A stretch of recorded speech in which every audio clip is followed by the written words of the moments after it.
เป็นหนึ่งแม่ยอดตำลึงชุมแพพี่เจอน้องตะลึงแลพบสาวชุมแพวันนั้นพี่เจองามคำอยู่แถวหน้าปั๊ม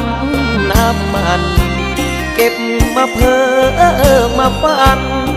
นอนกลางวันยังฝันเห็นหน้า